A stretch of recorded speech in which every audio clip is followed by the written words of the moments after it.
It's wonderful to see such a packed audience.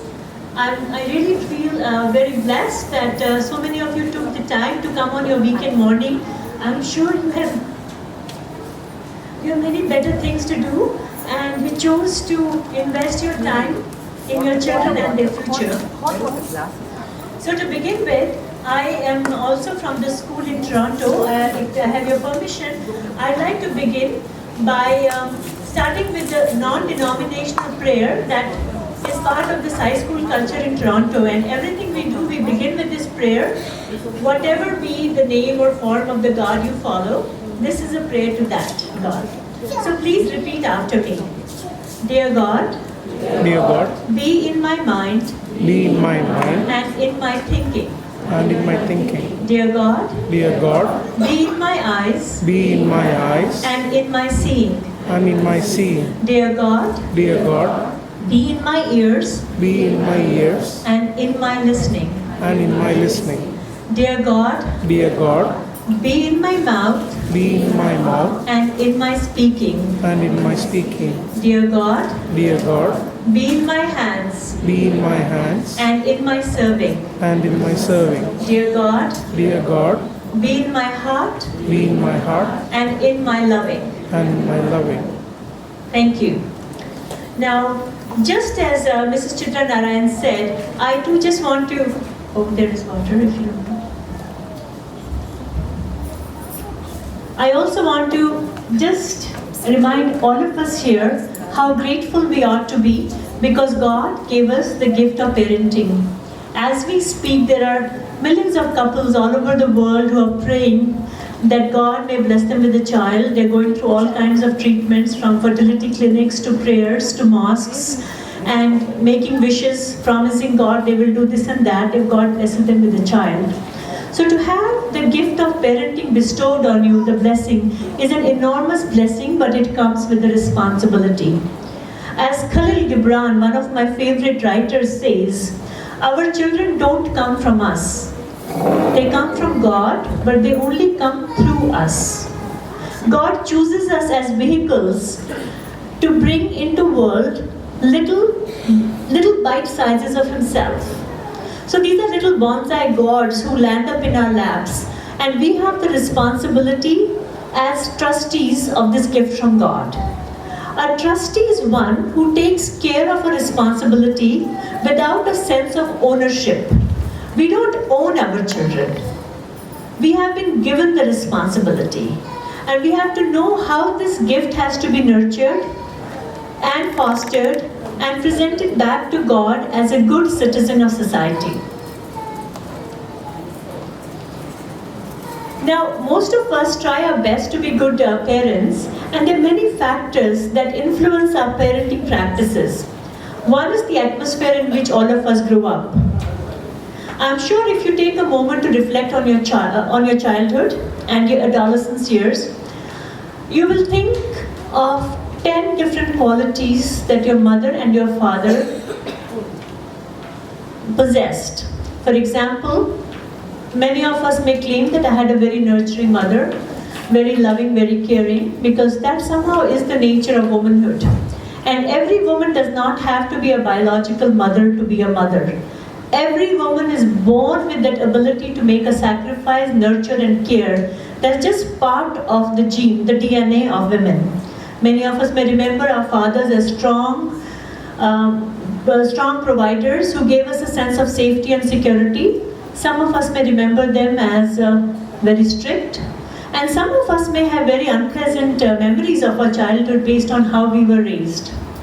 Now the question we have to ask ourselves is, do I think that what my parents tried their best, given their education, their economic status, maybe that was the best under those circumstances. But can I also do similar work, or can I improve upon? See, when children are born, they don't come with a manual. You go and buy a $100 microwave, it comes with a manual of how to operate. Children arrive in this world without an operating manual.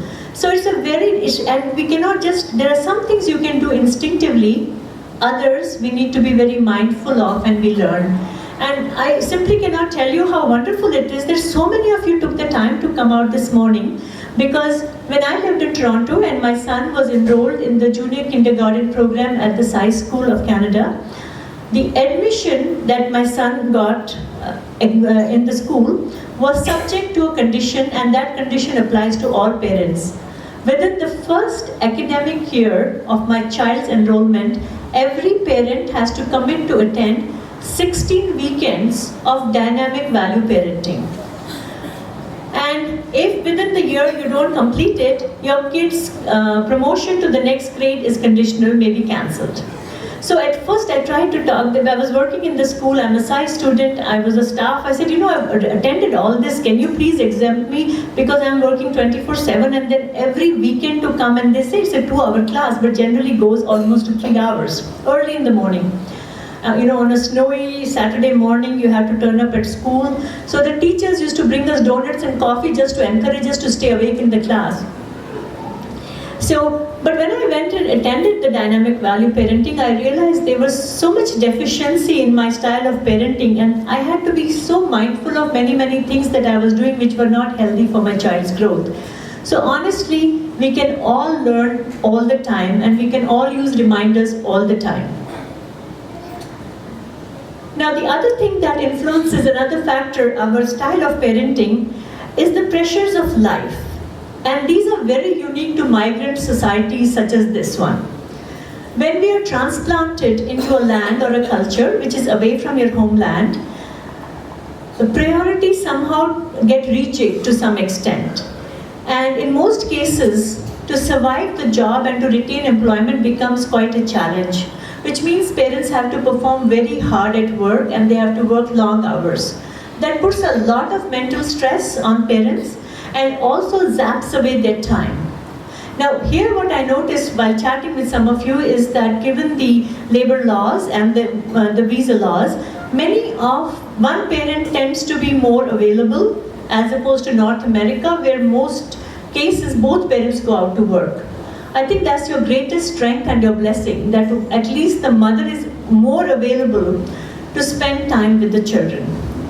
The other issue about migrant societies is, perhaps not so much in the Middle East as in the West, that many people's degrees are not acknowledged as being equivalent to local degrees. So you might have heard stories of a doctor from Pakistan working as a cab driver in New York City because his medical degree he could not pass the USMLE or something. In such cases, it puts so much stress on the parents that they want to live their dreams vicariously through their children. I could not become that big doctor making $1 million a year billing, so I'm going to make sure that I get back at society and all the injustice that was done to me by making sure my kid studies very well and becomes that big high-earning doctor. That's another flawed thinking on our part as parents trying to live our unfulfilled dreams through our children. Because every child is unique, special and gifted. And when we grew up, there were only like 5-6 professions, middle class people would say, become a doctor, lawyer, engineer, teacher. Today, who knew? Who knew the word software engineer? Who knew somebody could work in Google or in Sony and make games all the time? We didn't even know these terms. We didn't even know about this possibility. So as employment opportunities, as the playing field grows wider and bigger, our children will find their place in the world. They don't necessarily need to become accountants, lawyers, or whatever we did, because we don't know what the future will unfold in terms of possibilities. Excuse me. You have to bear with my voice. I'm coming with 8 weeks of bronchitis that refuses to go. So sometimes my voice just goes. The need for all of us to consider value parenting as important is because you have, from what I'm understanding and reading, and I've been doing my research last little while, an amazing opportunity to send your children to the Middle East Nursery. And as parents, I see you as very wise and caring parents because you've made that choice. And I congratulate you for investing in this. You all live in a very affluent part of the world, and I'm sure all of you are invested in mutual funds and stocks and shares and different kinds of plans that bring you dividend and pension plans. But the best investment you're making for your future is enrolling your child in a system of education that will make him or her a good human being. When you have a sane and level-headed daughter and son, your future is more secure than the $1 million bounty you're going to get at the end of your retirement. Money can buy many things. It cannot buy love, respect, caring, good manners, and culture, and humility. If anything, it puffs people up with pride, and nothing is worse than having a child who's so giddy with his or her own success that doesn't care for the parents. So I think you're very astute investors as far as I'm concerned. Now, investment is a long-term play. You can't expect the teachers at the Middle East Nursery to whip a magic wand and to give your child everything you want your child to have if all that good knowledge, all that good environment frizzles out at what time the school dismiss here? 12 o'clock. So after 12, they get into the bus and come home and just grab the remote, jump in front of the TV and start watching Pokemon. Now that's where the trouble begins. Because the program has to extend into the home and the family. It's this constant interplay of nature versus nurture. So you will see in a little class, you go to a prenatal ward and you see those babies wrapped up like little bouquets and kept in those little boxes, incubators, and you watch them. Every child is unique. A little baby will have a frown, another one is very angelic, another one is smiling, the other one looks serious like a philosopher. Every child has a different personality. You go to a nursery class and you will see there'll be a kid who'll be busy drawing, another one busy destroying or tapping because he has a little bit of hyperactivity issue. So every child has their own personality. So that's their nature. What you can control is the nurturing, the environment.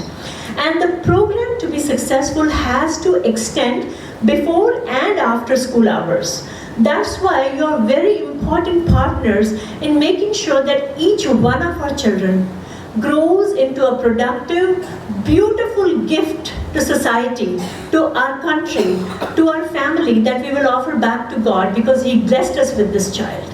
And to do that, you have to work very closely with the teachers to have set schedules, routines, do's, don'ts. There has to be a playtime, there has to be a TV time, there has to be a study time, and there has to be very well-defined rules and consequences which should be non-judgmental. For example, if you don't finish your homework, then today no TV time, and it should not be angry, no raising fingers, because that's very old school. And I'll come to the power of communication in a bit because I have undertaken, I was exposed to a wonderful study that taught me a lot about it. But the key to effective parenting is 3 rules. Actually 2. Rule number 1, be a good example. Rule number 2, repeat rule number 1. Monkey see, monkey do. So good role modeling is the key. We don't realize, but whatever we do, however we talk, however we stand, however we walk, however we pick our nose or clear our ears, everything our children are watching. They have 4 pairs of eyes. They absorb everything like sponges. So however we act, they also act. However we chew our food, spit out bad stuff, don't use good manners on the table except when we go to a restaurant or in company, children will follow the same. So it's extremely imperative that as parents, we are good self-monitors. We watch how we conduct ourselves. Every time we get angry at the red light because somebody cuts in front of us and we use a bad word and say, God, that guy doesn't know to drive. The next time that happens, your child will use the bad word and say, God, that guy doesn't know how to drive. So everything we do, swear, curse, which should not be, good, bad, ugly, children are absorbing. When they see a culture where people say thanks to God for the bounty, they show gratitude that we have food on the table, we have a roof on our heads, doesn't matter who has much more. Be grateful for what we have. They will also learn the attitude of gratitude. Otherwise, this is an age of restless, endless greed.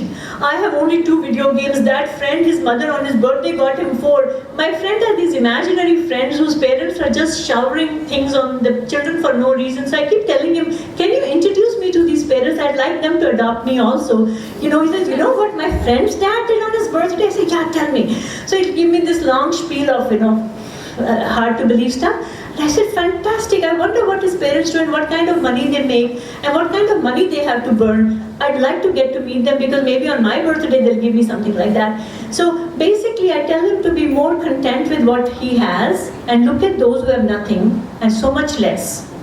We are so blessed. When was the last time we went to bed with our stomachs growling and feeling cold because we didn't have a blanket on ourselves?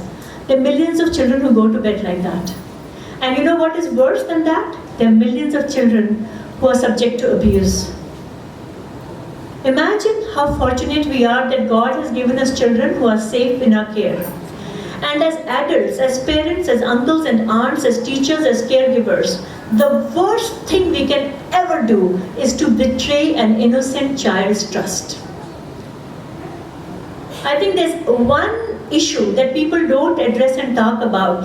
Every child who crosses our path is God crossing our path. That child has to be respected as a sacred little being and loved and nurtured. And never turn your eye away and pretend you didn't see or hear or register anything if any child's trust is being violated in any way possible. I think societies tend to hush things up, and as conscious and self-aware parents, we should be very, very conscious of this evil in our society, because all our children are precious little roses and we have to ensure they bloom and they are fragrant and they're safe and they're secure. And nobody, no power in the world can touch them in any way that will cause them an emotional trauma for life. So as parents and teachers and caregivers and grandparents and babysitters, this is one responsibility we should not forget for a split second. There are children who undergo that kind of torture, and for the rest of their life, and many lives to come perhaps, they're tormented by the nightmare. Now, the other key to effective parenting is providing an environment that calls for the 5 human values to flourish. A house that is peaceful, loving, based on truth and honesty and integrity. There is no kind of abuse or violence of any kind. Not violence of harsh words, bad music, loud music, fighting between parents, dysfunction of family. In such an environment, there are studies that have been done at the Mayo Clinic in the US and Johns Hopkins, and these are pediatric studies based on neurology by a neurologist who is also a pediatrician. If you want to know more about this study and read up for yourself, I'll be very happy to give you references because this is documented. What it says is that a child who grows up in an environment which is very conducive to happy, healthy growing with, as I said, all the 5 human values flourishing in the house, understanding, mutual respect, especially between the husband and wife, and the mom and dad and the siblings. What happens is the neuron paths in the child's brains develop in a certain order. So the child develops a circuit of neuron paths which is uninhibited and very active. A child whose neuron paths are well developed and well laid out with good connections will always grow up into a person who will make clean and clear choices, will have swift decision making, will know the difference between what is tempting and what is good for them. And when they make good choices, they will also bear good consequences. As opposed to children who grow up in family dysfunction with violence, and they also studied children who go in very loud, heavy steel rock music, drug abuse and alcoholism.